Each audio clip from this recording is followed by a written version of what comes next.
জিবরাইল মাটি আমাকে নিও না, কারণ হলো এই মাটি নিয়ে যাওয়ার পরে আল্লাহ রাব্বুল আলামিন এই মাটি দিয়ে আদম বানাবে। আদম গুনাহের কাজ করবে, আর গুনাহের কাজ করার পরে আমি মাটি অবশেষে জাহান্নামের আগুনে জ্বলতে হবে। না, মাটি নিও না, মাটি তুমি আমাকে নিও না। তোমার দুইটা পায়ের মধ্যে ধরে বলি, তোমাকে আল্লাহর কসম করে বলি, ওই মাটি আমাকে নিও না। বার আমার লক্ষ্য করে শুনুন, এবার মাটি করুন কান্না আরম্ভ করে দিয়েছে। জিবরাইল আলাইহিস সালাতু ওয়াস সালামের মায়া লেগে যায়, জিবরাইল আল্লাহর কাছে চলে যায়। আল্লাহ রাব্বুল আলামিন আরেকজন ফেরেশতাকে পাঠাইলো, তুমি যাও মাটি নিয়ে আসো। ওই ফেরেশতা গেল, মাটি পূর্বের ন্যায় কান্না আরম্ভ করে দিয়েছে। ওই ফেরেশতাও চলে আসলো। আল্লাহ রাব্বুল আলামিন আরেকজন ফেরেশতাকে পাঠাইলো, তুমি যাও এক মুষ্টি মাটি তুমি নিয়ে আসো। ওই ফেরেশতা মাটির মধ্যে গেল, মাটি চলে, মাটি পূর্বের ন্যায় কাঁদলে। ওই ফেরেশতা আবার আল্লাহর কাছে চলে গেল। এখন আপনারা বুঝে থাকলে বলেন কয়জন হইছে? আরেকটু জোরে বলেন। আল্লাহ রাব্বুল আলামিন আরশ বহনকারী ফেরেশতাদেরকে ডাক দিয়ে বলে, আরশ বহনকারী ফেরেশতারা রে, আমি তিনজন মানুষ, তিনজন ফেরেশতা পাঠাইছিলাম মাটি আনার জন্য, কেউ তো মাটি আনতে পারলো না। তোমরা যাও এক মুষ্টি মাটি তোমরা নিয়ে আসো। আরশ বহনকারী ফেরেশতারা গেল, যাওয়ার পরে মাটি আবার পূর্বের ন্যায় কান্দে। আল্লাহু আকবার বলেন। ভাই আমার লক্ষ্য শুনুন, আরশ বহনকারী ফেরেশতারা যখন চলে আসলো, আল্লাহ রাব্বুল আলামিন হযরত আজরাইল নামক ফেরেশতাকে ডাক দিয়ে বলে, আজরাইল, আমি ইসরাফিল, মিকাইল, জিবরাইল আরশ বহনকারী ফেরেশতাদেরকে পাঠাইছিলাম এক মুষ্টি মাটি আনার জন্য, কেউ তো মাটি আনতে পারলো না। আজরাইল, তুমি যাও, তুমি যাইয়া এক মুষ্টি মাটি নিয়ে আসো। আল্লাহু আকবার বলেন। আজরাইল ফেরেশতা আল্লাহ রাব্বুল আলামিনের আদেশ পাইয়া পাগলের বেশে মাটির মধ্যে আসলো, জমিনের মধ্যে আসলো। মাটির মধ্যে মুষ্টি মারবে মারবে, এমত অবস্থায় মাটি কান্না আরম্ভ করে দিয়েছে। আজরাইল, আমার কাছে ইসরাফিল, মিকাইল আরো অন্যান্য ফেরেশতারা এসেছিল, আমার কাছে আরশ বহনকারী ফেরেশতারা আসছিল, কিন্তু সকলে আমার কান্না শুনে চলে গেছে। তুমি আমাকে মাটি নিও না, কারণ হলো মাটি নিয়ে যাওয়ার পরে আল্লাহ রাব্বুল আলামিন আমি এই মাটি দিয়ে মানুষ বানাবে, আদম বানাবে। আর মানুষে যখন গুনাহের কাজ করবে, মানুষ মৃত্যুবরণ করবে, আমি মাটি অবশেষে জাহান্নামের আগুনে জ্বলতে হবে। না, মাটি নিও না। তোমাকে তোমার দুইটা পায়ের মধ্যে ধরে বলি, আল্লাহর কসম করে বলি, মাটি তুমি আমাকে নিও না। এবার আজরাইল ডেকে ডেকে কয়, মাটি রে, তুই যে আল্লাহর দোহাই দিয়ে বলতেছ মাটি না নেওয়ার জন্য, তুই যে আল্লাহর কসম করে বলতেছ মাটি না নেওয়ার জন্য, ওই আল্লাহ তো আমাকে আদেশ করেছে মাটি নিয়ে যাওয়ার জন্য। সুতরাং মাটি রে, এখন তোর কোনো কথা মানবো না। তাফসীরের কিতাবের মধ্যে লেখে, এই বলে যখন হযরত আজরাইল আলাইহিস সালাতু ওয়াস সালাম যখন মাটির মধ্যে মুষ্টি দিয়েছে, কিতাবের মধ্যে লেখে এক হাতের মুঠের ভিতরে তামাম দুনিয়ার মাটি ঢুকে গেছে। প্রভু, না, আপনি বলেছেন এক মুষ্টি মাটি নেন, আপনার কাছে আমি এক মুষ্টি মাটি এনে দিলাম। আল্লাহু আকবার বলেন। আল্লাহ ডেকে ডেকে কয়, আজরাইল, আমি অনেক ফেরেশতাদেরকে পাঠাইলাম মাটি আনার জন্য, কেউ তো মাটি আনতে পারলো না। সকলেরই মায়া লেগে যায়। তুমিও গিয়েছো, তুমি এক মুষ্টি মাটি নিয়ে এসেছো। আমি আল্লাহ মানুষ বানাবো, ওই মানুষটা মৃত্যুবরণ করবে। মৃত্যুবরণ করলে তারও জান বাহির করতে হবে। এখন থেকে তোমাকে দায়িত্ব দিয়ে দিলাম, আর তোমার আরেকটা নাম রাখলাম। আজ থেকে তোমার নাম হলো মালাকুল মাউত আজরাইল। এরপর থেকে আল্লাহ রাব্বুল আলামিন মানুষ বানাইলেন আর মানুষের জান হযরত আজরাইল আলাইহিস সালাতু ওয়াস সালামের বাহির করেন। সুবহানাল্লাহ বলেন। আচ্ছা বলেন, আজরাইল আলাইহিস সালাতু ওয়াস সালাম মাটি আনলেন, আল্লাহ মানুষ বানাইলেন। আল্লাহ যে মানুষ বানাইলেন, আদম বানাইলেন, আল্লাহর কি কোনো উদ্দেশ্য নাই? আরেক জোরে বলেন নাই, আরেক জোরে বলেন নাই। আছে, আল্লাহর উদ্দেশ্য আছে। আল্লাহ নিজে বলেন, ওয়ামা খালাকাতুল জিন্না ওয়াল ইনসা ইল্লা লিয়াবুদুন।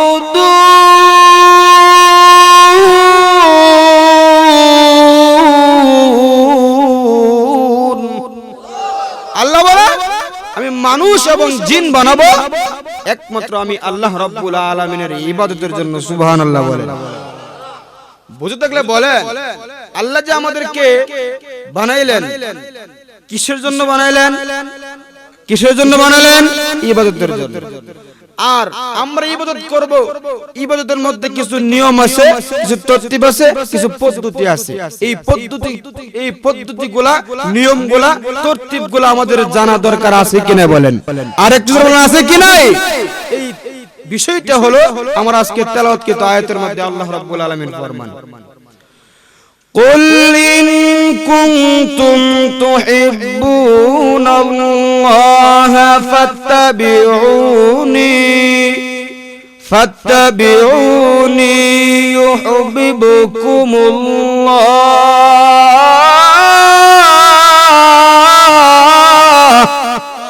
আরেকটু জোরে বলেন। আল্লাহ বলেন, ও নবীজি আপনি আপনার উম্মতদেরকে জানাইয়া দিন যারা নাকি আমি আল্লাহকে ভালোবাসতে চাই তারা যেন আপনি নবীকে অনুসরণ করে। সুবহানাল্লাহ বলেন। আর অনুসরণ করলে হবেটা কি? আল্লাহ রাব্বুল আলামিন আপনি আমাকে দুইটা পুরস্কারের কথা বলছেন। সুবহানাল্লাহ বলেন। এক নম্বর পুরস্কার হলো যারা আমি আল্লাহকে ভালোবাসতে চাই তারা যদি আপনি নবীকে অনুসরণ করতে পারে, এক নম্বর পুরস্কার হলো আমি আল্লাহ তাদেরকে ভালোবাসবো। সুবহানাল্লাহ বলেন। আর দুই নম্বর পুরস্কার হলো যারা আমি আল্লাহ রাব্বুল আলামিনকে ভালোবাসবে, আপনি নবীকে অনুসরণ করবে, তাদের দুই নম্বর পুরস্কার হলো আল্লাহ তাআলা প্রত্যেককে maaf করে দিব। সুবহানাল্লাহ বলেন। এজন্য আল্লাহ রাব্বুল আলামিনের নবী, বিশ্ব নবী রাহমাতুল লিল আলামিনকে অনুসরণ করার দরকার আছে কিনা বলেন। আর একটু জোরে বলেন, আর একটু জোরে বলেন। আপনার গতকালকের আগের কালকে আপনার এক জায়গায় গেছিলাম প্রোগ্রামে, আপনার আলোচনার মধ্যে বলছিলাম আরেকটু জোরে বলেন, আরেকটু জোরে বলেন, আরেকটু জোরে বলেন। পরে এক বুড়া বেটা উঠে কয় হুজুর আরজুন নাই, আরজুর আরেকটু জোরে বলেন, আরেকটু জোরে বলেন, একটু আরজুন নাই। পরে গেলাম চাচা খাই আইছি না, খাই আইছি, তোমার শাশুও খাওয়াই দিছে, মানে সিলেটটা ভাষা, শাশুও খাওয়াই দিছে। তবে সারা রাত আপনার আসর থেকে নিয়ে জোরে জোরে বলতে বলতে বলতে বলতে বলতে বলতে এই পর্যন্ত আইছে, এখন রাত বাজে 12টা। এখন আর কত জোর থাকতো? আপনারা তো আসর থেকে শুনতেন না, মনে হয় আসার পর থেকে আলোচনা শুরু হয়েছে। আপনারা জোর তো শেষ হওয়ার কথা না। জোর কার কার আছে হাত তুলেন। জোর আছে তো? জোর আছে তো? জোর দেখবো, মাঠে আসেন, খেলা হবে। কি বলেন, ঠিক কিনা? ঠিক না? এখন আজকে জোর দেখা হবে কার শক্তি বেশি, কার শক্তি কম। ঠিক কিনা বলেন? বলতেছিলাম আল্লাহ রাসূল সাল্লাল্লাহু আলাইহি ওয়াসাল্লামকে অনুসরণ করা লাগবে কিনা? লাগবে। আর একজন মানুষ আরেকজন মানুষকে অনুসরণ করে, যেমন তার ভিতরে যদি কোনো গুণ থাকে, আর যদি গুণ না থাকে একজন মানুষ আরেকজন মানুষকে অনুসরণ করে না। ঠিক কিনা বলেন? যেমন সারা বাংলাদেশে, সারা বিশ্বের মধ্যে একটা খেলা হয় 5 বছর পরে পরে, ফুটবল খেলা। ঠিক কিনা বলেন? এই ফুটবল খেলার মধ্যে দুইটা দল আছে, এক দলের নাম আর্জেন্টিনার আর এক দলের নাম ব্রাজিল। আর্জেন্টিনার দলের মধ্যে একজন চ্যাম্পিয়ন খেলোয়াড় আছে, এর নাম হলো মেসি। যুবকরা ভালো করে চিনে। যুবকদেরকে জিজ্ঞাসা করলে, যুবক তুমি মেসিকে অনুসরণ করো কেন? হুজুর মেসির মধ্যে একটা গুণ আছে, এজন্য মেসিকে অনুসরণ করি। বলে তার মধ্যে কি গুণ আছে বলো? বলে হুজুর সে ভালো খেলতে জানে, এজন্য তাকে অনুসরণ করি। নেইমারের মধ্যে, আপনার ব্রাজিলের মধ্যে একজন নেইমার আছে, এই নেইমারকে অনেক বাংলার অনেক যুবক অনুসরণ করে, তাকে সাপোর্ট দেয়, না নেইমার যেটা করবে আমি সেটাই করব, নেইমার যেরকম ভাবে গেঞ্জি পরবো আমি সেরকম ভাবে গেঞ্জি পরবো, নেইমার যেরকম ভাবে চুল কাটবে আমিও সেরকম ভাবে চুল কাটবো। ঠিক কিনা বলেন? যুবককে জিজ্ঞাসা করলে তুমি নেইমারকে অনুসরণ করো কেন? বলে হুজুর নেইমার আগুন, নেইমারের মধ্যে গুণ আছে এই জন্য আমি নেইমারকে অনুসরণ করি। তাকে জিজ্ঞাসা করলে তার মধ্যে কয়টা গুণ? বলে তার মধ্যে একটাই গুণ, সে ভালো খেলতে জানে। মেসি আর নেইমারের মধ্যে এক একটি গুণ, দুইটা কোনো গুণ নাই, সে ভালো খেলোয়াড়। আপনি আমার নবী বিশ্বনবী রহমাতুল্লিল আলামিনের কি কোনো গুণ নাই? আর একটু জোরে বলেন নাই। আপনি আমার নবী বিশ্বনবী রহমাতুল্লিল আলামিনের অগণিত অসংখ্য গুণ, এর মধ্যে আজকে আমি আপনাদের সামনে 4টা গুণ নিয়ে আলোচনা করব। কয়টা? আর একটু জোরে কয়টা? আর একটু জোরে কয়টা? 4টা। এর মধ্যে একটি গুণ হলো নবীজির জামালিয়ত। শব্দের অর্থ হলো নবীজির সৌন্দর্যতা। বুঝতে গেলে বলেন আপনি আমার নবী সাল্লাল্লাহু আলাইহি ওয়াসাল্লাম সুন্দর ছিলেন কি ছিলেন না? আর একটু জোরে বলেন, আর একটু জোরে বলেন। ভাই আল্লাহর নবী বিশ্ব নবী রহমাতুল লিল আলামিন কিরকম সুন্দর ছিল। আল্লাহর নবী বিশ্ব নবী রহমাতুল লিল আলামিনের দুধমা হালিমাতুস সাদিয়া রাদিয়াল্লাহু তাআলা আনহা একবার আল্লাহর নবী রহমাতুল লিল আলামিনের মায়ের কাছে আসলো। আয়েশা ডেকে ডেকে কয়, আল্লাহর নবীর মা গো, আমি তায়েফের মধ্যে থাকি, তায়েফের মধ্যে তাইকা দেখেছি আমার দুধ ছেলে মুহাম্মদের মতো এত সুন্দর কোন মানুষ আমি সারা তায়েফের মধ্যে দেখি নাই। আর একটু জোরে বলুন সুবহানাল্লাহ। ভাই আমার শুনুন, আল্লাহর নবী বিশ্ব নবী রহমাতুল লিল আলামিনের মা আমেনা রাদিয়াল্লাহু তাআলা আনহা ডেকে ডেকে কয়, হালিমাতুস সাদিয়া গো, তুমি মাত্র একটা গ্রাম অঞ্চলের মধ্যে বাস করো, আমি মক্কার অলিতে গলিতে বাস করি। আমি ঘুরে ঘুরে দেখেছি আমার ছেলে মুহাম্মদের মতো এত সুন্দর মানুষ আমি সারা মক্কাতে দেখি নাই। নবী সুন্দর ছিলেন কি ছিলেন না? ভাই আমার লক্ষ্য করে শুনুন, মুহূর্তের মধ্যে হযরত জিবরাইল আমিন আয়েশা হাজির হয়ে গেছে। সুবহানাল্লাহ বলেন। জিবরাইল ডেকে ডেকে কয়, আমেনা গো, হে হালিমাতুস সাদিয়া, একজনে বলেছো তায়েফের মধ্যে আমার নবীর মতো সুন্দর কোনো মানুষ নাই।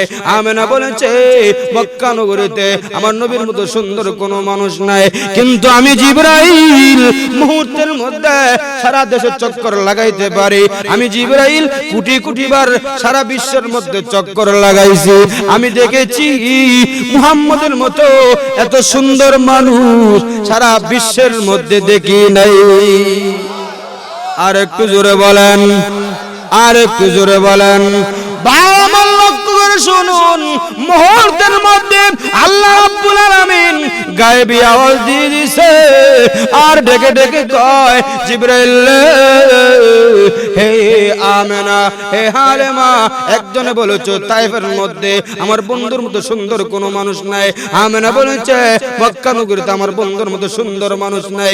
আর জিবরাইল আসছে, জিবরাইল আইসা বলেছে আমার বন্ধুর মতো সুন্দর সারা বিশ্বের মধ্যে নাই।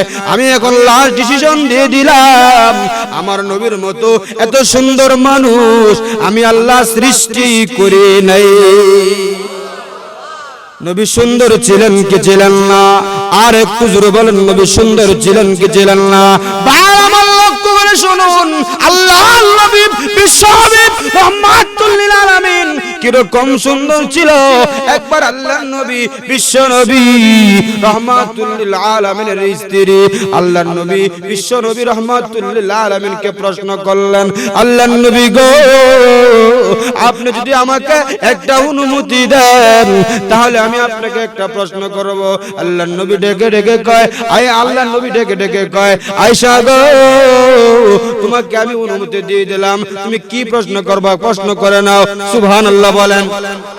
এবার আল্লাহর নবী বিশ্ব নবী রাহমাতুল লিল আলামিনকে প্রশ্ন করলেন, আগো আল্লাহর নবী, আগো বিশ্ব নবী, আগো রাহমাতুল লিল আলামিন, আপনি বলেন না গো, আপনি বলে দেন না গো, আপনি বেশি সুন্দর না ইউসুফ নবী বেশি সুন্দর? সুবহানাল্লাহ বলেন। প্রশ্নটা কঠিন না সহজ? আরেকটু জোরে বলেন। এমন কঠিন? আপনি আমার স্ত্রী যদি বলে আপনি বেশি সুন্দর না আপনার ভাই বেশি সুন্দর, আমি যদিও কালা, আমার যদি করে আমি কুমু আমি বেশি সুন্দর, কারণ আমি বক্তা, আমি আলেম, আমি এই আমি সেই, আমি মাতবর, আমি মাতাবর, আমি এই আমি সেই। কিন্তু এরকম বললে তো অহংকার চলে আসবে। আল্লাহর নবী বলতেছে আমি যদি বলি যে আমি বেশি সুন্দর, তাহলে তো আমার মনের ভিতরে অহংকার চলে আসবে। আর যদি বলি আমার চেয়ে ইউসুফ নবী বেশি সুন্দর, আমার স্ত্রী কষ্ট পাবে, আমি এখন কি করতে পারি? সুবহানাল্লাহ বলেন। ভাই আমার, আল্লাহর নবী বিশ্ব নবী রাহমাতুল লিল আলামিন সঙ্গে সঙ্গে সিজদায় পড়ে গেছে আর আল্লাহকে ডেকে ডেকে কয়, প্রভু গো, আমি আমার স্ত্রীর প্রশ্নের জবাব আমি কি করে দেই গো? আল্লাহ রাব্বুল আলামিন গায়েবী ইলহাম দিয়ে দিয়েছে। আল্লাহ ডেকে ডেকে কয়, ওগো নবীজি, আপনার স্ত্রীকে জানায়া দেন আমার ইউসুফকে এক সময়ের মধ্যে একটা ঘরের মধ্যে রাখছিলাম, আর রাইকা ইউসুফ নবীকে, আমি ইউসুফ নবীকে একটা ঘরের মধ্যে রাইকা, নবীকে ঘরের মধ্যে রাইকা অন্যান্য মহিলাদের হাতের মধ্যে একটা করে ফল দিয়েছিলাম, একটা করে ছুরি দিয়েছিলাম। ঘটনা সবার জানা, ঠিক কিনা বলেন? এবার একটা করে ফল যখন দিয়েছিল, একটা করে ছুরি যখন দিয়েছিল, ওই ইউসুফ নবীর সুন্দর দেখে ওই মহিলারা ফল না কাটটা আঙ্গুল কাটছে, ঠিক কিনা বলেন? আল্লাহ নবী ডেকে ডেকে কয়, আয়েশা গো, সেই সময়ের মধ্যে যদি আমাকে রাখা হতো তাহলে ওই মহিলারা আঙ্গুল কাটতো না, শুধু তারা আমার সুন্দর দেখে তারা সারা কলিজা কেটে ফেলতো। নবী সুন্দর ছিলেন কি ছিলেন না? আর একটু জোরে বলেন, নবী সুন্দর ছিলেন কি ছিলেন না? ভাই আমার, আল্লাহ নবী বিশ্ব নবী রাহমাতুল লিল আলামিন, আল্লাহর নবী কি রকম সুন্দর ছিল? একবার আল্লাহর নবী বিশ্ব নবী রাহমাতুল লিল আলামিনের দুইজন নাতি হাসান আর হুসাইন, দুজন নাতি আল্লাহর নবীকে প্রশ্ন করলেন, আল্লাহর নবী গো, আমরা এই ঘর থেকে ওই ঘরে যাব, রাত্রি তো নিশি হয়ে গেছে, এমন অন্ধকার, যে অন্ধকারের কারণে এই ঘর থেকে ওই ঘরে যেতে পারতেছি না। আগো আল্লাহর নবী, একটা লাইটের ব্যবস্থা করে দেন না গো। আল্লাহর নবী ডেকে ডেকে কয়, নাতিরা রে, আমার কাছে কোনো লাইটের ব্যবস্থা নাই, আমার কাছে কোনো বাতির ব্যবস্থা নাই। আল্লাহর নবী বিশ্ব নবী এই কথা বলে যখন নবীজির চেহারা মুবারক যখন বাহিরের মধ্যে ধরলেন, নবীর চেহারার আলোতে সারা বিশ্ব আলোকিত হয়ে গেছে। নবী সুন্দর ছিলেন কি ছিলেন না? ভাই আমার, আল্লাহ নবী বিশ্ব নবী রাহমাতুল লিল আলামিনের সুন্দরের বর্ণনা আল্লাহর নবী বিশ্ব নবী রাহমাতুল লিল আলামিনের স্ত্রী আয়েশা সিদ্দিকা রাদিয়াল্লাহু তাআলা আনহা ফরমান, পৃথিবীর মানুষেরা রে, তাদের একটা সূর্য আছে, ওই সূর্যটা প্রতিদিন তাদের সূর্যটা ফজরের নামাজের পরে পূর্ব দিকে উদিত হয়, আর আমার একটা সূর্য আছে, ওই সূর্যটা প্রতিদিন আসরের নামাজের পরে আমার হুজরা শরীফে উদিত হয়। সুবহানাল্লাহ বলেন। ওই সূর্যটা কেডা? আপনি আমার নবী। সুবহানাল্লাহ বলেন। আম্মা জান আয়েশা সিদ্দিকা রাদিয়াল্লাহু তাআলা আনহা ডেকে ডেকে কয়, পৃথিবীর মানুষেরা রে, ওই সূর্য যখন আমার হুজরাতে প্রবেশ করে, আমি আমার সূর্যের চেহারার আলোতে আমি সুয়ের ছিদ্র দিয়া সুতা ঢুকাইতাম পারি। সুবহানাল্লাহ। আর একটু জোরে বলেন। কি মনে করেন? নবীর চেহারার আলোতে সুয়ের ছিদ্র দিয়া সুতা ঢুকাইতে পারে। আজকে আমাদের সারা বিশ্বের মধ্যে যত সুন্দর আর সুন্দরী আছে, যত নায়ক আর নায়িকা আছে, এদেরকে যদি একটা ঘরের মধ্যে বন্দি কইরা লাইট বাতি ঘরের দরজা জানালা বন্ধ কইরা যদি বলা হয় সুয়ের ছিদ্র দিয়া সুতা ঢুকান, সম্ভব হইব? সম্ভব হবে? সম্ভব হবে না। আমার মনে কয় সুয়ের ছিদ্র দিয়ে সুতা ঢুকাইবান দূরের কথা, আমার মনে কয় কুদালের ছিদ্র অফিসাররা পাইতেন না। ঠিক কিনা বলেন? আল্লাহ নবী বিশ্ব নবী রাহমাতুল লিল আলামিন কি রকম সুন্দর ছিল! আল্লাহর নবী বিশ্ব নবী রাহমাতুল লিল আলামিন একবার মসজিদে নববীর মধ্যে আপনার সাহাবায়ে কেরামদেরকে নিয়ে ওয়াজ করতেছে, তালিম দিতেছে। এমন অবস্থায় একজন সাহাবী নবীর চেহারার দিকে একবার তাকা, আবার চন্দ্রের মধ্যে একবার তাকায় থাকে। আল্লাহর নবী ডেকে ডেকে কয়, সাহাবী রে, একবার তুমি আমার চেহারার দিকে তাকাও, আবার চন্দ্রের দিকে তাকাও, সূর্যের দিকে তাকাও। কারণটা কি? সাহাবী ডেকে ডেকে কয়, ওগো আল্লাহর নবী, আমি দেখি গো আপনি বেশি সুন্দর না চন্দ্র বেশি সুন্দর? সুবহানাল্লাহ বলেন। আল্লাহর নবী কয়, সাহাবী রে, এখন বলো আমি বেশি সুন্দর না চন্দ্র বেশি সুন্দর, সূর্য বেশি সুন্দর? সাহাবী ডেকে ডেকে কয়, আল্লাহর নবী গো, আমি লক্ষ্য করে দেখেছি আপনি চন্দ্রের চেয়ে সূর্যের চেয়ে কোটি কোটি গুণ বেশি সুন্দর। এবার সাহাবী ডেকে ডেকে কয়, আল্লাহর নবী গো, আমি লক্ষ্য করে দেখেছি ওই যে দেখতেছেন একটা চন্দ্র আছে, ওই চন্দ্রের মধ্যে অনেকগুলা দাগ রয়েছে, কিন্তু আল্লাহর নবী গো, লক্ষ্য করে দেখেছি আপনার চেহারা মুবারকের মধ্যে একটা দাগও নাই। নবী সুন্দর ছিলেন কি ছিলেন না? আর একটু জোরে বলেন, নবী গো তুমি কত সুন্দর, নবী গো তুমি কত সুন্দর, নবী গো তুমি কত সুন্দর, নবী গো তুমি কত সুন্দর। নবী তোমার কাছে চাঁদও যে হার মানে, ঠিক না বেঠিক? নবী তোমার কাছে চাঁদও যে হার মানে, তাহলে তাহলে তাহলে নবী তুমি কত সুন্দর, নবী গো তুমি কত সুন্দর। চিল্লায়ে বলুন আল্লাহু আকবার। ভাইরা আমার, আপনি আমার নবী বিশ্ব নবী রাহমাতুল লিল আলামিন কিরকম সুন্দর ছিল কিতাবের মধ্যে লেখে, আপনি আমার নবী সাল্লাল্লাহু আলাইহি ওয়াসাল্লামের চেহারার আলোতে, চেহারার সুন্দর দেখে 1000 কাফের একসাথে মুসলমান হয়ে যায়। নবী যদি সুন্দর কম থাকতো 1000 কাফের বেঈমান একসাথে মুসলমান হইতো। আর একটু হইতো যেরকম ঘটনা কিতাবের মধ্যে লেখে, আল্লাহর নবী বিশ্ব নবী রাহমাতুল লিল আলামিনকে হুজুর সাল্লাল্লাহু আলাইহি ওয়াসাল্লামের আত্মীয় স্বজনরা, চাচা চাচিরা আপনার মক্কা নগরীতে, মদিনা, সারা গোটা দেশের মধ্যে ছড়িয়ে দিয়েছে যে আব্দুল্লাহর ছেলে যে মুহাম্মদ আছে, ওই মুহাম্মদ হলো পাগল। নাউজুবিল্লাহ বলেন। আচ্ছা বলেন, আপনি আমার নবী কি পাগল? আর একটু জোরে বলেন, আর একটু জোরে বলেন, একটু জিকির করি, লা ইলাহা লা ইলাহা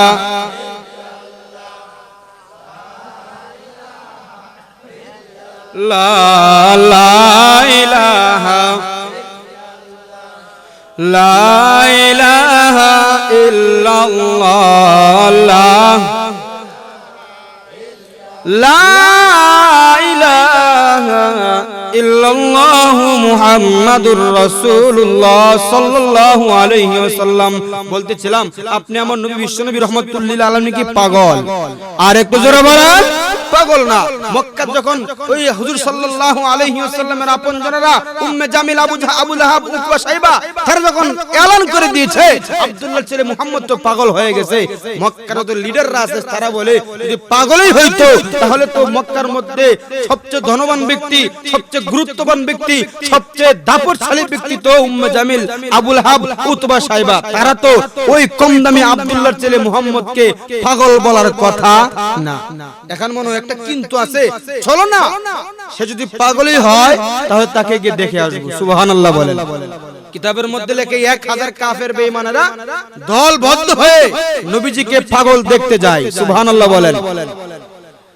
মসজিদে নববীর সামনে গেল, মসজিদে নববীর সামনে যাইয়া দেখে অনেক দূর জায়গা রয়েছে, দেখতেছে অনেক দূর থেকে দেখা যায় আপনি আমার নবী সাল্লাল্লাহু আলাইহি ওয়াসাল্লাম। মাইকটি করুন, গলা ভাঙা দিবেন। যখন ওই ব্যক্তি ওই 1000 কাফের বেঈমান যখন সামনে অগ্রসর হলো, সামনে অগ্রসর হইয়া দেখতেছে অনেক দূর একটা বাতি ঝলমল ঝলমল করতেছে। সুবহানাল্লাহ বলেন। একজন কাফের আর একজন কাফেরকে ডেকে ডেকে কয়, বাইরে ওই বাতিটা কিসের বাতি দেখা যায়? একজন ব্যক্তি বলে এটা মনে হয় কারেন্টের বাতি দেখা যায়, আর একজন ব্যক্তি বলে না রে না, ওই বাতিটা কারেন্টের বাতি হতে পারে না, ওই বাতিটা মনে হয় কোনো বড় বাতি হইব। সুবহানাল্লাহ বলেন। তারা যখন আরেকটু সামনে অগ্রসর হলো, দেখতে পাইল ওই যে দূর থেকে দেখছিল বাতিটা, ওই বাতিটা হলো আপনি আমার রাসূলের চেহারা। আপনি আমার নবীজির চেহারার হতে সারা গোটা মক্কা নগরী আলোকিত হয়ে গেছে। সুবহানাল্লাহ বলেন। একজন আর একজনের কয় বাইরে পাগল তো দেখবো, পাগল দেখার আগে আমরা কি কারিশমা দেখলাম, তার চেহারার আলোতে সারা মক্কা নগরী আলোকিত হয়ে গেছে। আর একজন ভাই ডেকে ডেকে কয় বাইরে যদি পাগল হয়ে থাকে তাহলে তার দুইটা কোয়ালিটি ঠিক থাকবে না। এক নাম্বার হলো তার আগের কথা আর পরের কথা মিল থাকতো না, ঠিক কিনা বলেন? দেখবেন যদি পাগল আগের কথা আর পরের কথা মিল থাকে না, ঠিক কিনা বলেন? ওখানে একটা তখন আরেকটা। যেমন আপনার গত 17 তারিখ এক জায়গায় প্রোগ্রাম করে আসতেছি, দেখি রাস্তার মধ্যে এক পাগল গান করতেছে। বলবো বলবো এমন গান আগের কত মিল নাই, পরের কত মিল নাই। গান ক বাদাম বাদাম কাঁচা বাদাম আমার কাছে নাই গো বুবু, কি তো জানি ক পরে আপনার একটু পরে ক ও টুনির মা তোমার টুনিরে লয়া যা। কোন আগের কথা পরের কথা মিল আছে? মিল আছে। 1000 কাফের সামনে গেল, সামনে গিয়ে বলতেছে বাইরে যদি পাগল হই তাহলে তার আগের কথা পরের কথা মিল থাকবে না, চলো যায় সামনে যায়। সামনে গিয়ে দেখে আল্লাহর নবী বিশ্ব নবী রাহমাতুল লিল আলামিন তেলাওয়াত করতেছে। সুবহানাল্লাহ বলেন। ইয়াসিন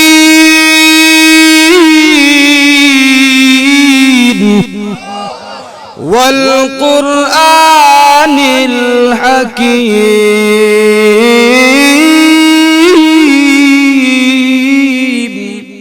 মিল আছে কিনা বলেন? ইয়াসিন ওয়াল কুরআনিল হাকীম মিল আছে কিনা বলেন? একজন কাফের আর একজন কাফেরকে ডেকে ডেকে বলে বাইরে একজনে বলেছিল যদি পাগল হয় তাহলে আগের কথা পরের কথা মিল থাকবে না, কিন্তু আমরা তাকে দেখার জন্য আসলাম, আয়েশা দেখি তার আগের কথাও মিল পরের কথাও মিল, চলো না রে ওই নবীজির হাতে হাত রেখা মুসলমান হয়ে যায়। একজন রাত মুসলমান তো ওমু ভিতরে যায় লই বলতেছে ভিতরে গিয়ে কি করবা? মুসলমান হয়ে যায় চলো। আরেকজনকে বাইরে মুসলমান তো হবো, আর একটু ওই ব্যক্তিকে পরীক্ষা করে নেই। সুবহানাল্লাহ বলে। তার কণ্ঠের তেলাওয়াত এত মধুর লাগতেছে, জীবনে মনে হয় এত সুন্দর কণ্ঠের তেলাওয়াত শুনি নাই। চলো আবার আরেকটু সামনে অগ্রসর হই। আল্লাহর নবী বিশ্ব নবী রাহমাতুল লিল আলামিন তেলাওয়াত করে, আর এক হাজার কাফের বেঈমান নবীজির তেলাওয়াত শুনে আর বলে রে ভাই এত মধুর লাগে, জীবনে মনে হয় এত মধুর কণ্ঠে তেলাওয়াত শুনি নাই। এবার আল্লাহর নবী তেলাওয়াত করতেছে আর রহমান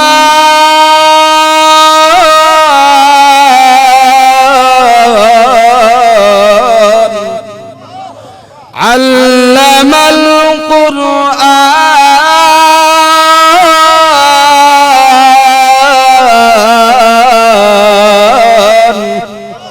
আর একটু জোরে বলেন। একজন কাফের আরেকজন কাফেরকে ডেকে ডেকে বলে বাইরে আমার কলিজা শীতল হয়ে গেছে তার কণ্ঠে তেলাওয়াত শুনে, আর দেরি করতে চাই না, চলো না চলো ওই নবীর হাতে হাত রেখা মুসলমান হয়ে যাই। আরেকজন ব্যক্তি কয় রাখ আরেকটু দেখা লই, এত সুন্দর তেলাওয়াত তো জীবনে শুনি নাই, আরেকটু দেখা লই। ভাই আরেকজন কাফের ডেকে ডেকে কয় বাইরা রে এত সুন্দর কণ্ঠের তেলাওয়াত পাগলের হতে পারে না, একজনে বলেছিলাম যদি পাগল হয় আগের কথা পরের কথা মিল থাকবে না, কিন্তু এখানে আয়েশা দেখেছি আগের কথা মিল পরের কথা মিল, আর দেরি করতে চাই না। এখন কালেমা পড়ে হইলাম, কালেমা পড়ে হইলাম জোর কইরা। একজন ব্যক্তি কইছে আরে বেটা লাগ দাঁড়া দাঁড়া, এত সুন্দর তেলাওয়াত না শুননা কালেমা গ্রহণ করব না। একজন ব্যক্তি বলতেছে ভাই কইছলা আগে বলছিলা যে আগের কথা পরের কথা মিল না থাকলে কালেমা গ্রহণ করবে না, আয়েশা দেখি আগের কথা মিল পরের কথা মিল, এখন আর দেরি করো কেন? সুবহানাল্লাহ বলেন। একজন ব্যক্তি বলতেছে ভাই ঠিক আছে তোমার কথা কালেমা গ্রহণ করব, আর একটু দেখে লই আগের কথা আর পরের কথা মিল আছে কি নাই। দেখবেন পাগল যদি মারাত্মক ধরনের পাগল হয়, আন্তর্জাতিক পাগল, তার আগের কত মিল নাই পরের কত মিল নাই, তার লেবাসও মিল নাই, ঠিক কিনা বলেন? যেমন এক্সাম্পল দিয়ে বলি, এক আপনার অডিট পরিদর্শক এক স্কুলে আসছে, আয়েশা বলতেছে এই পঞ্চম শ্রেণী ক্লাস কোথায়, ক্লাস 5 এর ক্লাস কোথায়, মাস্টারদেরকে বলতেছে। দেখা যায় এই হলো মাস্টার, এই হলো আপনার ক্লাস 5 এর ক্লাসে গিয়ে ঢুকলো, পঞ্চম শ্রেণীর ক্লাসে গিয়ে অডিট পরিদর্শক ঢুকলো, ঢুকিয়া ছাত্রদেরকে বলতেছে এই ছাত্ররা তোমাদেরকে একটা পরীক্ষা নিব, একটা ইন্টারভিউ নিব, তোমরা যদি পরীক্ষার মধ্যে পাস করতে পারো তাহলে তোমাদের স্কুল ভালো। বলতেছে কি পরীক্ষা নেবেন? নেন। বলতে খাতা কলম হাতে নেন। খাতা কলম হাতে নিয়েছি বলেন। এবার মাস্টারের প্রশ্ন দিতেছে, অডিটে প্রশ্ন দিতেছে, পরিদর্শককে প্রশ্ন করতেছে ছাত্রদেরকে, বলতে তোমরা খাতা কলম হাতে নিছো? বলতেছে হ্যাঁ স্যার খাতা কলম হাতে নিয়েছি, প্রশ্ন বলেন। এবার মাস্টার কিরকম পাগল দেখেন, বলতেছে বলো তো দেখি ঢাকা থেকে তোমাদের স্কুলে আসতে সময় লাগছে 3 ঘন্টা, কয় ঘন্টা বলো তো দেখি, আমার বয়স কত? প্রশ্ন হইলো ঢাকা থেকে সময় লাগছে স্কুলে আসে 3 ঘন্টা, তার বয়সের সাথে কি সম্পর্ক? সম্পর্ক আছে? সম্পর্ক নাই। বলতেছে ঠিক আছে আপনার খুব সুন্দর প্রশ্ন আমাদেরকে দিয়েছেন, উত্তরটা সঠিক উত্তরে পাইবেন। যত বিলিয়ন ছাত্র ভালো ছাত্র, খুব আপনার ভালো ছাত্র, এরা তো দেখবেন ভালো ছাত্র যারা এরা আপনার সামনে টেবিলে বসে, ঠিক কিনা বলেন? আর যারা আপনার ডামিস মানে পড়ালেখা পারে না আর যা এরা দেখবেন পিছনের টেবিলেই বসে। তো কেউ তো উত্তর পারে না, কিরে স্যার তো ঢাকা থেকে 3 ঘন্টা সময় লাগলে তার বয়স কত হইব কত হইব কত হইব, কেউ তো পারে না। পিছন থেকে একজন ডামিস মার্কা ছাত্র, সে জীবনে লেখাপড়া করে না, লেখাপড়া পারে না, হ্যাঁ অসরাই পারে না, হ্যাঁ উঠতে কো স্যার আমি কত আপনার বয়স কত, আমি কত আপনার বয়স কত। সেখানে আপনার অডিটের পরিদর্শকের কাছে ছিল এই স্কুলের মাস্টাররা, শিক্ষকরা, তারা বলতেছে কলিমুদ্দি সলিমুদ্দি তুমিও তো ভালো ছাত্র, তুমি আজকে ফিজিক্স টেবিলে বসছো কেন? হ্যাঁ তুমি তো সামনে টেবিলে আসার বসার কথা। বলতেছে স্যার আমি ভুল করেছি, সামনে আসতেছি। খাতা কলম সামনে আসো, সামনে আসছি। এখন বলতেছে তুমি যে বললা পারবা, তার বয়স কত? উত্তরটা দেও, তার বয়স কত? উত্তর দে স্যার আপনার বয়স 60 বছর। কয় বছর? কানাটক লাগিয়ে গেছে গা, এটা কথা কনা যে টাটা হইরা আপনার বগা মরছে জাহির হইছে ফিরাগি, এরকম আর কি টাটা হইরা বগা মরছে জাহির হইছে ফিরাগি। চাও আন্তাজি কইছে 60 বছর, স্যার কো আমার বয়স 60 বছর হইতো। তুমি কইতে জানলা বাবা, এত সুন্দর প্রশ্ন তুমি দিলাইলা। আচ্ছা বাবা তুমি যে প্রশ্ন উত্তরটা দিলা, অঙ্কটা করলা, এটা আমার একটু বুঝাইয়া দাও। কিবা করলা? যোগ বিয়োগ লসাগু গসাগু, হ্যাঁ ফুরন টুরন যা আছে বুঝাইয়া দাও। বলতেছে স্যার আমি এত ভালো ছাত্র, খাতা কলম রাখতো না, আমি মৌখিক কই দিমু আমার বয়স কত। স্কুলের মাস্টাররা কো বাহ বাহ বাহ বাহ বাহ বাহ বাহ বাহ দিতেছে। স্কুলের আপনি শিক্ষিকা যারা মহিলা শিক্ষিকা, এরা তোমার মতো ভালো এত ছাত্র, এত ভালো ছাত্র জীবনে দেখছি না। বলতেছে কি কোন 1 2 ভিতরে সব বলে দিমু। ঠিক আছে বলেন। উত্তর দে স্যার আপনার বয়স যে 60 বলছি এই জন্য বলছি, বাড়িতে আমার 5টা ভাই। কয়টা ভাই? 5টা ভাই। এর মধ্যে আমার যে বড় ভাইটা ব্যাককল্য সিস্টেমের হাফ পাগল, অর্ধেক পাগল, আমার ভাইয়ের বয়স হলো 30। আপনি পুরা পাগল, আপনার বয়স 60। আপনি পুরা পাগল, আপনার বয়স কত? কত? 60। স্যার কো বাবা পাগল বানায় সাল্লি আমারে। শিক্ষক আর শিক্ষিকারা বলে যে আগের কথা মিল, আগের কথা আর পরের কথা মিল থাকে না, সে অবশ্যই পাগল। পাগল ঠিক কিনা বলেন? এখন আগের কথা আর পরের কথা যদি মিল না থাকে সে পাগল হয়। কিন্তু আপনি আমার নবী সাল্লাল্লাহু আলাইহি ওয়াসাল্লামের আগের কথাও মিল, পরের কথাও মিল, সুবহানাল্লাহ বলেন। ভাইআমার আল্লাহর নবী বিশ্ব নবী রাহমাতুল লিল আলামিনের সামনে যখন 1000 কাফের গিয়েছে, 1000 কাফের ডেকে ডেকে কয়, আল্লাহর নবী গো, আপনার কণ্ঠে তেলাওয়াত শুনেছি, আপনার আগের কথাও মিল, পরের কথাও মিল। উম্মে জামিল, আবু জাহেল, উতবা, সাইবা তারা বলেছে আব্দুল্লাহর ছেলে মুহাম্মদ পাগল। না, আপনি পাগল নয়, যারা আপনাকে পাগল বলেছে তারা উল্টা পাগল। সুবহানাল্লাহ বলে। ইয়া রাসূলুল্লাহ, ইয়া হাবিবাল্লাহ, আগো আল্লাহর নবী, ওগো বিশ্ব নবী, আর দেরি করবেন না গো, ওগো নবীজি, আমার বয়স 60 হয়ে গেছে, আমার বয়স 80 হয়ে গেছে, একজনে কয় আমার বয়স 90 হয়ে গেছে। আল্লাহর নবী আর দেরি করতে চায় না, আর আমাদের জীবন ধ্বংস করতে চায় না। ইয়া রাসূলুল্লাহ, ইয়া হাবিবাল্লাহ, ওগো নবীজি, দয়া করে গো আপনার হাত মোবারক আমাদেরকে দেন। এবার সমস্ত সাহাবায়ে কেরামের সামনে নবীজির হাত দিও, হাতে হাত রেখা 1000 কাফের মুসলমান হয়ে গেল। বুঝে থাকলে বলেন নবী সুন্দর ছিলেন কি ছিলেন না? আর একটু জোরে বলেন নবী সুন্দর ছিলেন কি ছিলেন না? তারার চেয়ে সুন্দর কে, চাঁদের চেয়ে সুন্দর কে? জানা থাকলে বলো বলো বলো। সুন্দর বাগান দেখিতে মদিনাতে চলো, সুন্দর বাগান দেখিতে মদিনাতে চলো। ও মদিনা, ও মদিনা, ও মদিনা রে, ও মদিনা, ও মদিনা, ও মদিনা রে, চিল্লে বলুন আল্লাহু আকবার। বলতেছিলাম ভাই আজকে 4টা গুণ নিয়ে আলোচনা করব। 1 নম্বর গুণ হলো নবীজির জামালিয়ত, শব্দের অর্থ হলো নবীজির সৌন্দর্যতা। আমি আপনাদের সামনে আলোচনা করলাম নবীজির সৌন্দর্যতা বিষয় নিয়ে। 2 নম্বর গুণে একটু টাচ দিয়ে, 3 নম্বর গুণে কারো টাচ দিয়ে 4 নম্বর গুণ শেষ করে আলোচনা শেষ করে করব ইনশাআল্লাহ। 1 নম্বর গুণ হলো নবীজির জামালিয়ত, 2 নম্বর গুণ হলো নবীজির কামালিয়ত, শব্দের অর্থ হলো নবীজির বুজুর্গিতা। সুবহানাল্লাহ বলেন। বুঝে থাকলে বলেন আপনি আমার নবী বিশ্ব নবী রাহমাতুল লিল আলামিন বুজুর্গ ছিলেন কি ছিলেন না?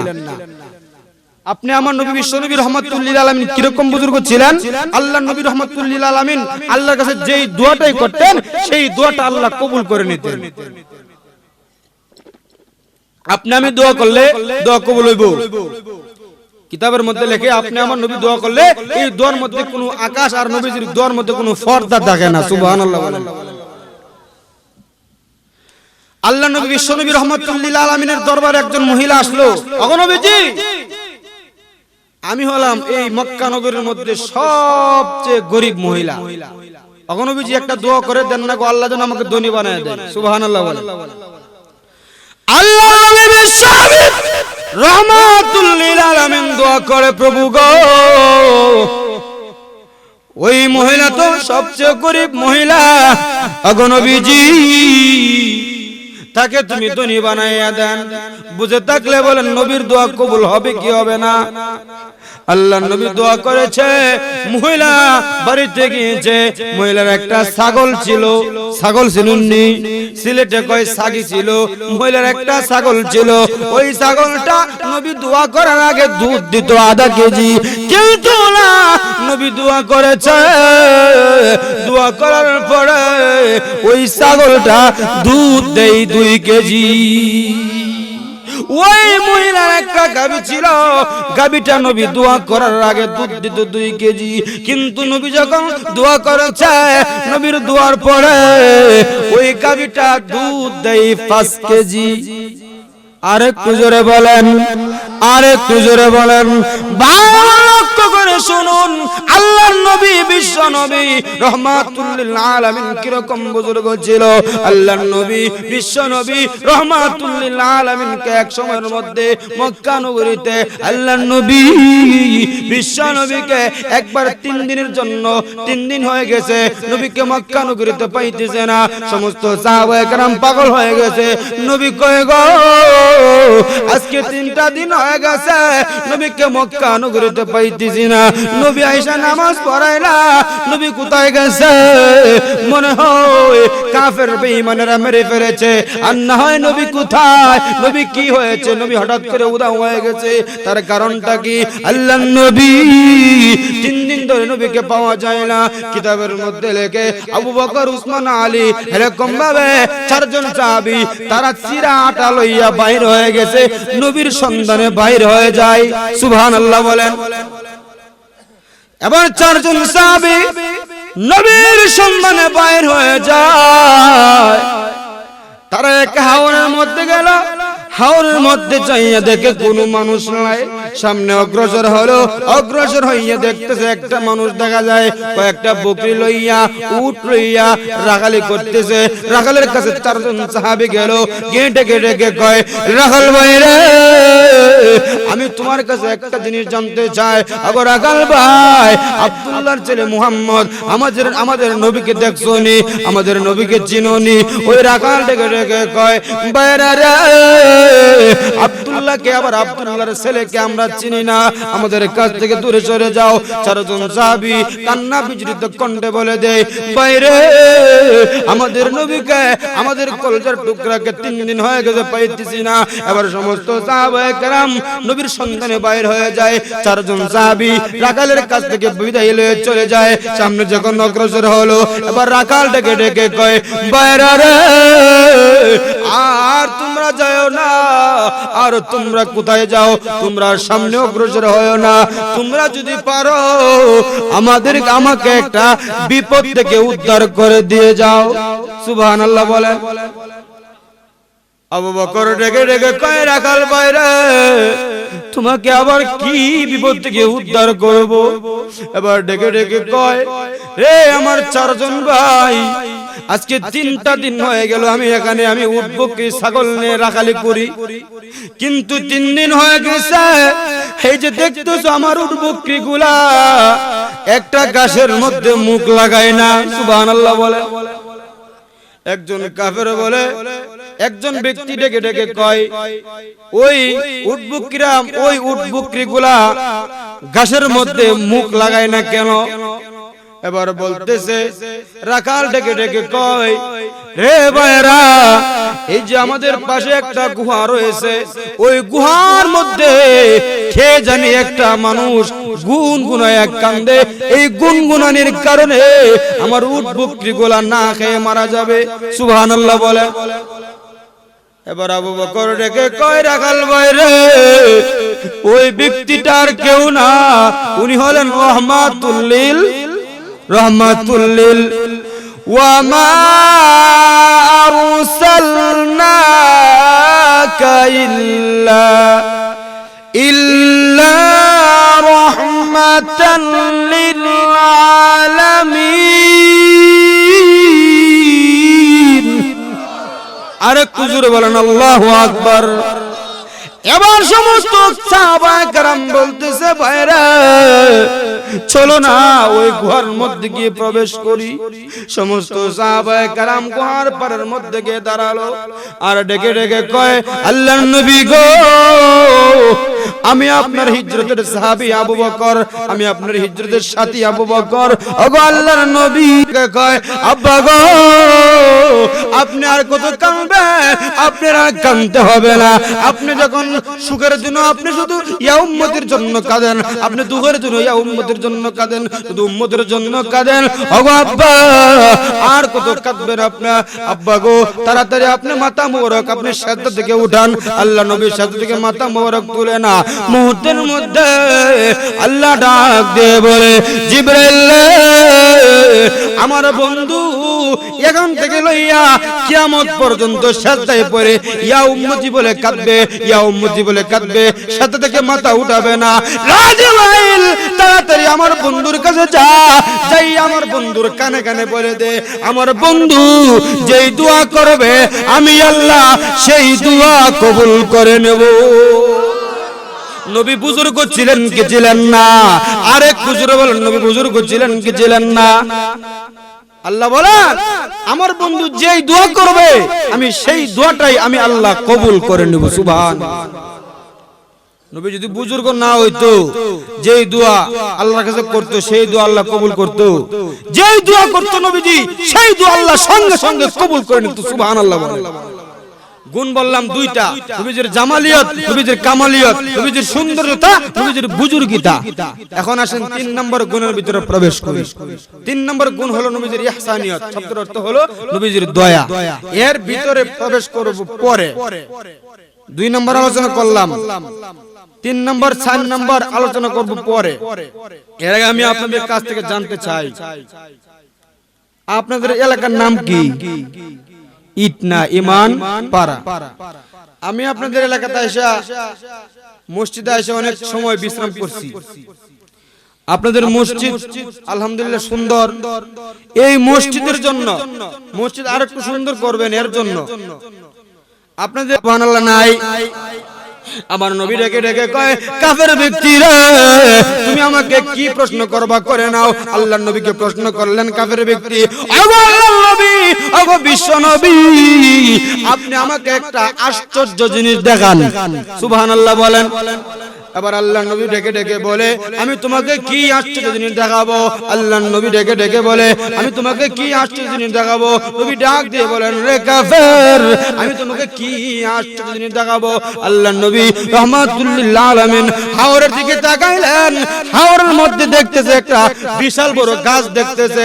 কাফের ব্যক্তিকে ডেকে ডেকে কয় রে কাফের ব্যক্তি তুমি ওই গাছটার কাছে যাও, যাইয়া আমার ঠিকানা দাও, আমার পরিচয় দাও, আর বলবা আব্দুল্লাহ ছেলে মুহাম্মদ বলেছে ওই গাছটা যেন আমি নবীর কাছে চলে আসে। ঘুমায় গেছেন? আর একটু জোরে বলেন সুবহানাল্লাহ। বাবা লক্ষ্য করে শুনুন, ওই কাফের ব্যক্তি গাছের কাছে গেল, গাছের কাছে গিয়া এই দিক ওই দিক তাকাইতেছে আর দেখতেছে কোনো মানুষ নিয়ে আছে।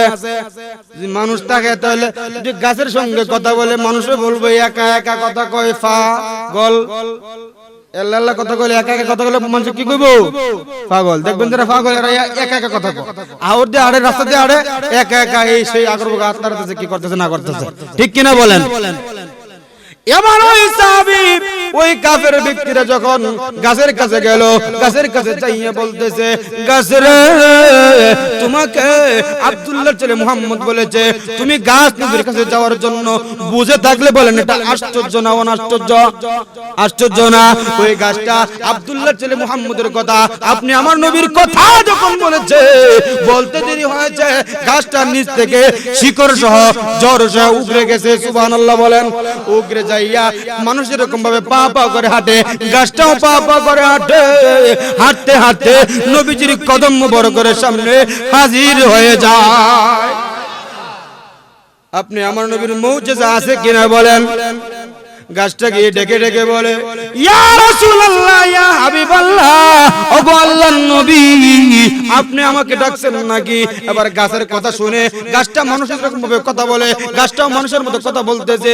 ওই কাফের ব্যক্তির শরীরের রুম দাঁড়িয়ে গেছে, তার কলজার মধ্যে কম্পন আরম্ভ করে দিয়েছে, আর ডেকে ডেকে বলে ওগো আল্লাহর নবী মানুষে বলেছে আপনি জাদু করেন, আমার এটা বিশ্বাস হইছে না, আপনি অবশ্যই জাদু করছেন। নাউজুবিল্লাহ বলেন। এটা কি জাদু নাকি নবীজির মুজিজা? নবীজির মুজিজা কিনা বলেন? নবীজির মুজিজা। আল্লাহ নবী কয় এ কাফের তোমাকে আমি এত আশ্চর্য একটা জিনিস দেখাইলাম, তুমি বলো আমি জাদু করে ফেলেছি, কিন্তু না তুমি এখন আমাকে আর কি পরীক্ষা করবা? এবার কাফের ডেকে ডেকে কয় আল্লাহ নবী গো আপনাকে আমি আরেকটা পরীক্ষা করব, ওই পরীক্ষার মধ্যে যদি আপনি উত্তীর্ণ হতে পারেন আমি কালিমা পড়ে মুসলমান হয়ে যাব। আরেকটা নবীকে করবে। নবী বলে ঠিক আছে তুমি যেই সমস্ত প্রশ্ন করতে পারো প্রশ্ন করে দাও, উত্তর তোমাকে সাথে সাথে দিব। সুবহানাল্লাহ বলেন। আবার আল্লাহর নবী বিশ্ব নবী রাহমাতুল লিল আলামিনকে প্রশ্ন করলেন, আল্লাহর নবী গো আমি হাত মুষ্টি করে আসছি, ওগো আল্লাহর নবী আপনি বলেন না আমার হাতের মুঠের ভিতরে কি আছে? সুবহানাল্লাহ বলেন। হাতের মুঠের ভিতরে কি আছে? আমি যদি হাতটা পকেট থেকে আনি আইনা যদি বলি হাতের মুঠের ভিতরে কি আছে, কেউ বলতে পারবেন? আমার পকেটের মধ্যে কি আছে কেউ বলতে পারবেন? এই পকেটে কি আছে, এই পকেটে কি আছে কেউ বলতে পারবেন? কেউ বলতে পারবেন না। নবীকে এরকম ভাবে কঠিন প্রশ্ন করছে, আগো নবীজি আপনাকে প্রশ্ন করলাম আমার হাতের মুঠের ভিতরে কি আছে, যদি বলতে পারেন গো আমরা কালেমা পড়ে মুসলমান হয়ে যাব। আল্লাহ নবী কয় এটা আমার জন্য ব্যাপার হই না। আল্লাহ নবী বিশ্ব নবী সঙ্গে সঙ্গে ডাক দিয়ে বলে, আমি এখন তোমার উত্তর কিভাবে দেব? আল্লাহ রাব্বুল আলামিন নবীকে ডাক দিয়ে বলে, ওগো নবীজি আপনারা চিন্তা করতে হবে না, পাথরে আপনার পরিচয় দিয়ে দিব। কি দিব বলেন? পাথরে। পাথর হাতের মুঠের ভিতর থেকে চিৎকার মেরে লাফ মেরে উঠছে আর ডেকে ডেকে কয়, কাফের ব্যক্তি রে তুমি নবীকে চিনতে ভুল করেছ, আমরা পাথর নবীকে চিনতে ভুল করে নাই। এবার পাথর ডেকে ডেকে কয়, রে কাফের ব্যক্তি আমরা হলাম পাথর হাতের ভিতরে, এখন আমরা এরকম পাথর, আমরা কথা আমাদের কথা তুমি বলার আগে নবীজিকে প্রশ্ন করো, নবীজি বলবে আমরা কয়টা পাথর নাকি আমরা উত্তর দিব। সুবহানাল্লাহ বলেন। আল্লাহ নবী কাফেরকে ডেকে ডেকে কয়, কাফের ব্যক্তি রে তুমি ওই আমি উত্তর দিব নাকি পাথরে উত্তর দিত? পাথর কয়টা আছে কি নাই? এবার আল্লাহ নবী বলে, আপনি যদি উত্তর না দেন, আপনার কথা শুনে যদি পাথরে উত্তর দেয় এটা আরো বেশি বালা। সঙ্গে সঙ্গে পাথরে উঠে লাফ দিয়ে উঠে ওইটা ডেকে ডেকে কয়, আমরা হাতের মুঠের ভিতরে 60টা পাথরের কণা। নবীজির মুজিজা আছে কি নাই বলেন? আরেকটু জোরে বলেন। এই মুহূর্তে কাফের ব্যক্তিটা লাফ মেরে দাঁড়ায় উঠছে। আমি আপনাকে প্রথম প্রশ্ন করছি একটা গাছ আনছেন, আমি এখন দুইটা প্রশ্ন করলাম, এটা বলছেন দুটোটা জাদু হয়ে গেছে। নাউজুবিল্লাহ বলেন। ওগো নবীজি আমি আপনাকে আরেকটা প্রশ্ন করব, একবার দুইবার তিনবার মিথ্যা হতে পারে না। ওগো আল্লাহর নবী, ওগো বিশ্ব নবী, ওগো রাহমাতুল লিল আলামিন, 3 নম্বর প্রশ্ন হলো, আপনি তো জাদু করলে দুনিয়ায় জাদু করতে পারেন, আপনি তো আকাশের মধ্যে জাদু করতে পারেন না। ওগো আল্লাহর নবী, ওগো বিশ্ব নবী, আপনি আকাশের মধ্যে জাদু করতে পারেন না গো। ওগো আল্লাহর নবী আমাকে দেখেন না, ওই যে একটা চন্দ্র দেখতেছেন, একটা চন্দ্র দেখতেছেন, ওই চন্দ্রটারে দুইটা ভাগ করতে পারবেন কিনা? যদি দুইটা ভাগ করতে পারেন তাহলে আমি কালিমা পড়ে মুসলমান হয়ে যাব। আল্লাহর নবী কয় এটা আমার জন্য অসম্ভবের কিছু না, আমার জন্য সম্ভব। সুবহানাল্লাহ বলেন। আল্লাহর নবী বিশ্ব নবী রাহমাতুল লিল আলামিন শাহাদাত আঙ্গুল দ্বারা ইশারা করেছে, ইশারা করতে দেরি হয়েছে, দুইটা দুই এলাকা দিয়ে পড়ে গেছে। সুবহানাল্লাহ বলেন। দুইটা পাথর দুই এলাকা দিয়ে পড়ে গেছে। কাফের ব্যক্তি ডেকে ডেকে কয়, আল্লাহর নবী গো আমি আগে বলেছিলাম আপনি জাদু করেন, আপনি জাদুগির। ওগো আল্লাহর নবী এখন আমার বিশ্বাস হয়েছে আপনি জাদু করতে পারেন না গো। ওগো আল্লাহর নবী আপনি জাদুগির হতে পারেন না গো। ওগো আল্লাহর নবী আর দেরি করবেন না, আর দেরি করবেন না। হুজুর গো আপনি দয়া করে আপনার হাত মোবারক আমার কাছে দেন। আল্লাহর নবী হাত মোবারক দিয়েছে, হাতের মধ্যে হাত রাখা ওই কাফেরটা মুসলমান হয়ে গেছে। ভাই আলোচনা করলাম আরেকটু, সাটা এই পর্যন্ত এখনো পাইছি না আলোচনা। ভাই আর সামনে যেতে পারতো না ভাই, কালকে ভাই দুইটা প্রোগ্রাম ভাই, আল্লাহর রাস্তায় মাফ করেন ভাই। যে কথা বললাম শুনলাম, আল্লাহ তাআলা যেন উত্তর কথার উপর সকল কিছু। আলহামদুলিল্লাহি রাব্বিল আলামিন ওয়াল আকিবাতু লিল মুত্তাকিন ওয়াসসালাতু ওয়াসসালামু আলা খায়রি খালকিহি মুহাম্মাদিন ওয়া আলা আলিহি ওয়া আসহাবিহি আজমাইন। ربنا لا تزغ قلوبنا بعد إذ هديتنا وهب لنا من لدنك رحمة إنك أنت الوهاب. اللهم بارك لنا في رجب وشعبان وبلغنا رمضان اللهم رب ارحمهما كما ربياني صغيرا اے رب العالمین اللہ تعالی مولا کریم তোমার উচ্চ হুকুম এশারের নামাজ জামাতের সাথে আদায় করিয়া রব্বুল আলামিন আল্লাহ তাআলা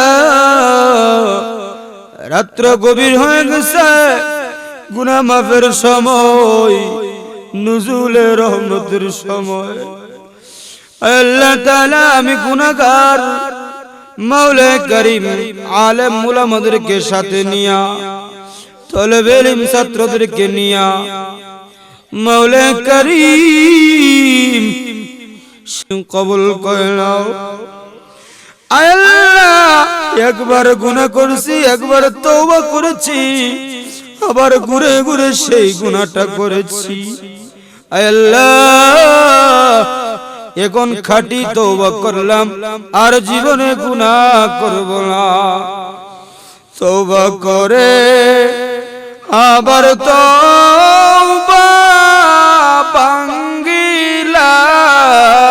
ভাঙ্গিলাম তওবা করে আবার তওবা ভাঙ্গিলাম অবশেষে খাঁটি তওবা করিলাম অবশেষে খাঁটি তওবা করিলাম সাথী নাই রে বাতি নাই রে কবরে মৌলা যদি মাফ না করো আমারে মৌলা যদি মাফ না করো আমারে রব্বুল আলামিন আল্লাহ তাআলা রাত্র গভীর হয়ে গেছে আমার সঙ্গে তিন প্রকার মানুষ নিয়ে হাত বাড়াইলা কারো মা নাই কারো বাবা নাই কারো মা নাই বাবা নাই দুজনে অন্ধকার কবরে চলে গেছে আর রব্বুল আলামিন আল্লাহ তাআলা এমন মানুষ আছে আজকে মাহফিল থেকে বাড়ি যাবে বাড়ি যায় বাবা যে কাটে ঘুমাইতো এই খাটটা এখনো খালি পড়ে থাকবে আল্লাহ মাঝে পান্দানিত পান খাইতো এই পান্দানিটা এখনো ঘরে পড়ে আছে আল্লাহ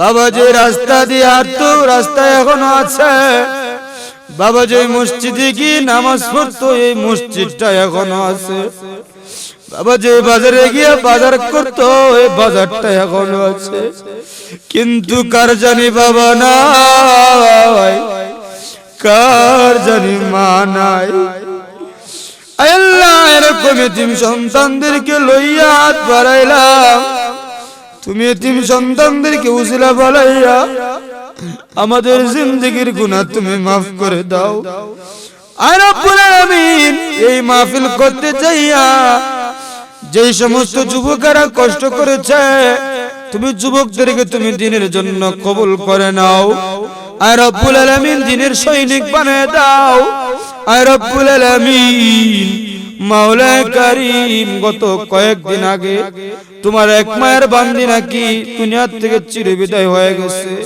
তোমার কুদরতি হাতে সাক্ষাৎ করে ফেলেছে আল্লাহ তাআলা তাকে তুমি maaf করে দাও মাওলা করিম দুনিয়ায় কোন গুনাহের কারণে যদি অন্ধকার কবরের মধ্যে আযাবের ফেরেশতাতে গ্রেফতার হয়ে থাকে তার পক্ষ থেকে maaf চাই তাকে তুমি maaf করে দাও আর রব্বুল আলামিন আল্লাহ তাআলা মাওলায়ে কারীম যে নবীর কারণে আসমান জমিন চন্দ্র সূর্য বানাইলা কেমন নবী গো স্বপ্নে দেখলে জাহান্নামের আগুন হারাম হয়ে যায় মরার আগে আগে তোমার নবীকে স্বপ্নে যুগে দেখার তৌফিক দান করে দাও আর রব্বুল আলামিন আল্লাহ তাআলা আর কি বলবো বলার ভাষা খুঁজে পাই না দয়া করে গো আমাদের যারা হাজতের মধ্যে আছে হাজত পূর্ণ করে দাও যারা ঋণগ্রস্ত আছে ঋণ থেকে পরিশোধ করার তৌফিক দান করে দাও আর রব্বুল আলামিন আল্লাহ তাআলা যেই সময় মরণ দিবা আমাদেরকে কষ্টের মরণ দিও না আগুনে জ্বালাইয়া পানিতে ডুবাইয়া গাড়িতে অ্যাক্সিডেন্ট করাইয়া টাড়া বিল্ডির তলে ফালাইয়া বড় বড় রোগ দিয়া প্যারালাইসিস ক্যান্সার আলসার দিয়া আমাদেরকে মরণ দিও না রব্বুল আলামিন মাবুদ যেই সময় মরণ দিবা গো নামাজরত অবস্থায় কুরআন তেলাওয়াত অবস্থায় রোজা অবস্থায় জুমার দিনে সবে কদরের রজনীতে রমজান মাসে তোমার নবীজির চেহারা মুবারক দেখাইয়া দেখাইয়া আমাদের অন্তর জবানে কলবে মুখে জারি করে দিও ওই রক্ত মাখা কালিমা লা ইলাহা ইল্লাল্লাহু মুহাম্মাদুর রাসূলুল্লাহ।